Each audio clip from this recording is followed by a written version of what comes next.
Hi, friends and families. Today's story is called And the Good Brown Earth by Kathy Henderson.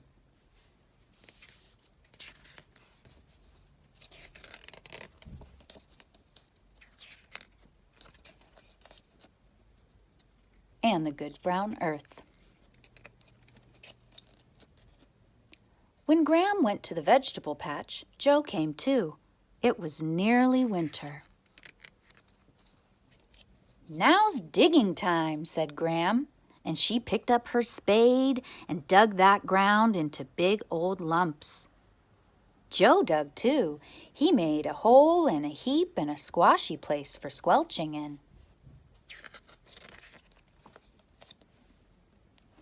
And the good brown earth got on with doing what the good brown earth does best. Next time Graham went to the vegetable patch, Joe came too, and there was snow on the ground. Joe ran and jumped and slid and whooped. Graham stood and looked. "Now's thinking time," said Graham, thinking about all the things in her gardening book. Joe thought too.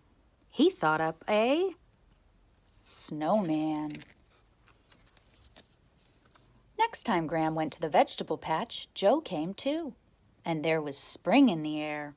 "Now's planting time," said Graham, and she raked out the loose earth smooth as breadcrumbs and planted seeds in long, straight rows. Joe planted too, lots of seeds, here, there, and who knows where. And the good brown earth got on with doing what the good brown earth does best.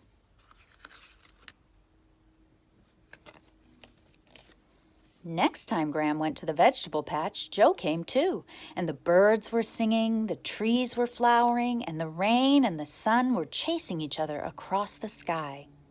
"Now's watching time," said Graham, keeping an eye on those hungry birds, and she made a scarecrow and stuck it in the ground. Joe watched too. "Graham, Graham," he shouted, "there are green spikes coming up."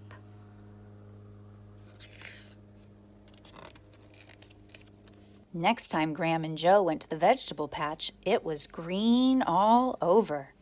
"Now's weeding time," said Graham, and she picked up her long-handled hoe and grubbed up all those weeds between her vegetable rows. Joe pulled up a few weeds too, at least he hoped they were weeds. Then he rolled in the long grass and sang.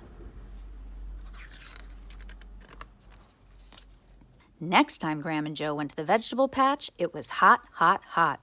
The plants were drooping and the earth was dry. "Uh-oh," said Graham, "now's watering time." And she hooked up the hose to the old tap, and it ran on the plants, sweet as rain. Joe watered too, mainly himself, and he gave Graham the second ripe strawberry. Soon Joe's ma and pa took the whole family to the beach, and Graham and Joe went too. "Now's resting time," said Graham, stretching out for a snooze. The sun shone and the breeze blew.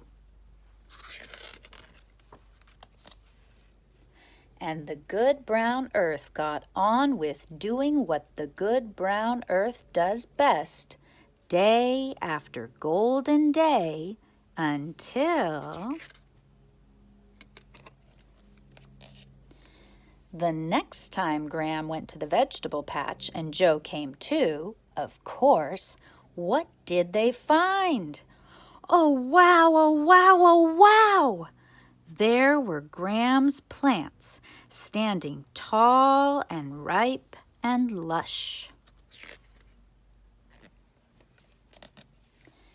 And there were Joe's, higgledy-piggledy, tangly, fantastic. Joe jumped up and down and hugged and hugged and hugged his own Graham tight. "But what? But how? But who?" asked Joe. Graham hugged him back. "You'd have to ask the good brown earth," she said.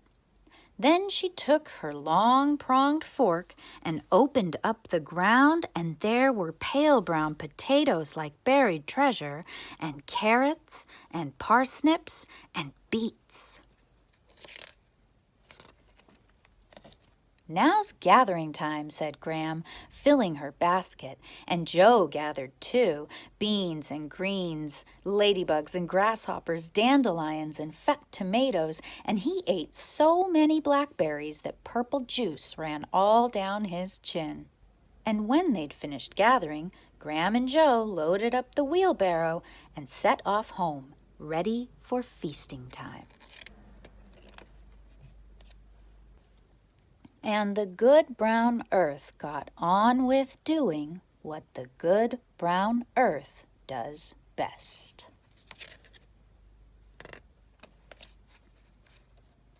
The end. I hope you enjoyed this celebration of the seasons and our good brown earth. Happy reading, my friends, and happy feasting. Bye.